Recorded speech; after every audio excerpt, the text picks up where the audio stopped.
Students, मेरी ये dictation है 80 शब्द प्रति मिनट एसएससी स्टेनोग्राफर एग्ज़ाम के लिए।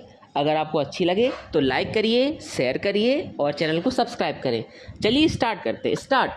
अध्यक्ष महोदय, आपने मुझे 10वीं पंचवर्षीय योजना पर बोलने का अवसर दिया। इसके लिए मैं आपका आभारी हूँ। आपने मुझे कम समय दिया, इसके लिए भी आभारी हूँ। अभी मेरे से पूर्व कुछ सदस्यों ने हम पर यह आरोप भी लगाया कि हम योजना में विश्वास नहीं रखते। उन्होंने तो यह भी कहा कि हमारे चुनाव घोषणा पत्र में भी उनको इस बारे में कुछ नज़र नहीं आया। मैं इस बारे में यह निवेदन करना चाहता हूँ कि उन्होंने कोई दूसरा घोषणा पत्र देखा, गलत घोषणा पत्र पढ़ा और उसी को हमारा घोषणा पत्र समझ बैठे। लेकिन मैं यह कहना चाहता हूँ कि हमारा घोषणा पत्र इस समय मेरे पास है। इस घोषणा पत्र में हमारी घोषणा में योजना के बारे में स्पष्ट रूप से कहा गया है कि हम योजना पर विश्वास रखते हैं, लेकिन ऐसी योजना पर विश्वास नहीं रखते जो जनता के दुखों को दूर नहीं कर सकती, जो जनता के कष्ट दूर नहीं कर सकती।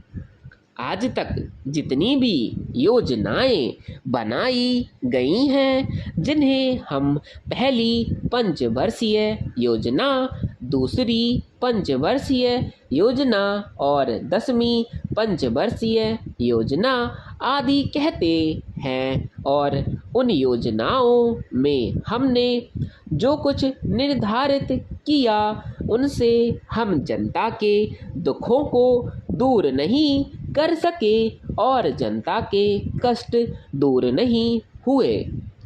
इन योजनाओं के परिणाम भी हमारे सामने हैं। बड़े बड़े अनुभवी बैठे, उन्होंने योजनाएं बनाई, लेकिन योजनाएं उसी प्रकार से कार्यान्वित नहीं की गईं।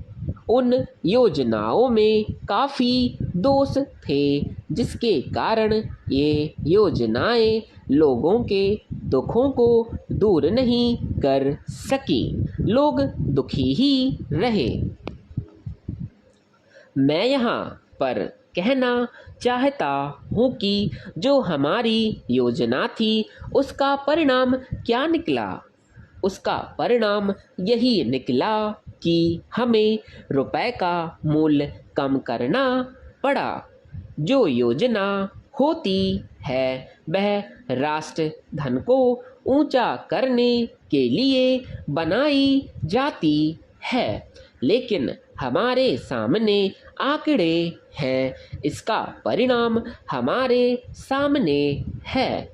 हमने अब तक 9 पंचवर्षीय योजनाएं कार्यान्वित की हैं, लेकिन हमारी प्रति व्यक्ति आय में और जीवन स्तर में अपेक्षित वृद्धि नहीं हुई है। यह दुख की बात है। मैं यह कहना चाहता हूँ कि हमारा ऐसी योजना में विश्वास नहीं है जो जनता के कष्टों को, जनता के दुखों को दूर ना कर सके।